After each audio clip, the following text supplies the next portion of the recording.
Donc dans cette vidéo, on va voir comment modifier en fait une pièce juste en éditant les esquisses et les fonctions qui la composent. Donc on va repartir en fait d'une pièce, de la pièce qui avait servi pour le tuto de cotation. Donc vous, elle doit être dans commun et moi, elle est sur mon disque dur. Donc fichier, ouvrir. Et donc je vais la chercher pour la modifier. Donc là, je repars de cette pièce-là. Hein. Et donc, on va essayer de la modifier. Donc, ce qu'on va vouloir modifier, d'ici, vous avez son arbre de création. Donc là, il y a eu deux fonctions d'appliquer. Un parallépipède, non, un parallépipède et puis un enlèvement de matière. Donc, on va essayer de modifier ça. Alors déjà, si vous avez un arbre de création qui est un peu plus conséquent, en fait, pour savoir quelle est la fonction à modifier, il suffit de cliquer sur le volume. Ici, je voudrais modifier le grand parallépipède, je clique une fois dessus et je vois que ça m'affiche en fait quelle est la fonction concernée. Donc une fois que je suis là, j'ai plus qu'à faire un clic droit sur ma fonction, d'accord. Je fais un clic droit, hein. Attention, c'est un clic droit par un clic gauche, un clic droit, et en haut j'ai deux petits icônes. Il y a éditer la fonction ou éditer l'esquisse, d'accord, puisque je vous rappelle que pour faire un volume, il faut faire une esquisse puis une fonction. Donc on va pouvoir retravailler les deux. Donc déjà, je vais commencer par éditer l'esquisse. Donc je clique sur éditer l'esquisse. En fait, ça me rouvre mon esquisse. Comment je le vois? Parce que je vois qu'ici, ça a bien rouvert une esquisse. Hein. Il y a le petit symbole. Et puis, je retrouve mes codes, etc. Et mon profil qui est noir, etc.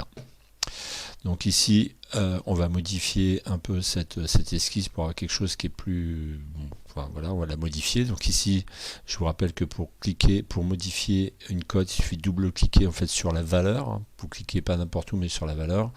Donc au lieu de 200, je vais la passer à 100. D'accord. Et puis là, au lieu de 70, je vais la passer à 50. Voilà. D'accord. Donc là, j'ai modifié mon esquisse. Comme à chaque fois, j'ai plus qu'à quitter mon esquisse ici pour valider en fait ces changements. Donc je clique et vous allez voir que ça m'a reconstruit mon volume avec cette nouvelle esquisse. Alors maintenant, je vais aussi modifier en fait, vous voyez, la profondeur. Donc ça, c'était la profondeur de la profondeur de cette pièce en fait. Donc ça, c'était dans la partie fonction. Donc pareil, je clique sur mon volume, je vois quelle est la fonction concernée. Je fais un clic droit sur cette sélection. Et là, je vais pas faire éditer l'esquisse, mais je vais faire éditer la fonction. Donc je clique sur éditer la fonction.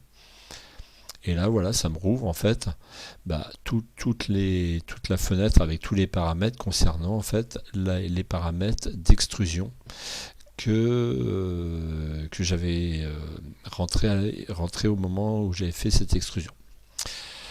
Donc là, borne, je touche pas, 40,5, je touche pas. Enfin, si je vais toucher, ça, on va le passer, on va faire une pièce qui est beaucoup plus profonde. Donc ça, on va le passer à 100, d'accord. Ou beaucoup moins, on va le passer à 10, d'accord. Voilà, donc vous cliquez à côté, vous voyez qu'elle est beaucoup moins épaisse. Et pareil, une fois que vous avez fait vos réglages, vous n'avez plus qu'à cliquer, à quitter, en fait, valider cette nouvelle fonction, enfin les nouveaux paramètres de la fonction plutôt, soit en cliquant ici sur la petite coche verte, soit sur celle-ci. D'accord. Je vais cliquer là, et voilà. Donc j'ai modifié en fait mon parallépipède qui est beaucoup plus, qui n'a pas les mêmes formes. Maintenant, je vais modifier en fait le perçage, enfin le début le trou. Donc ici, pareil, je clique dans ma fonction, ça m'affiche la fonction concernée. J'ai plus qu'à faire un clic droit et là, je vais modifier l'esquisse, d'accord. Alors là, je vais essayer de mettre mon cercle au milieu de ma pièce. Donc la pièce, elle faisait 50 de haut, donc ici, je vais mettre 25.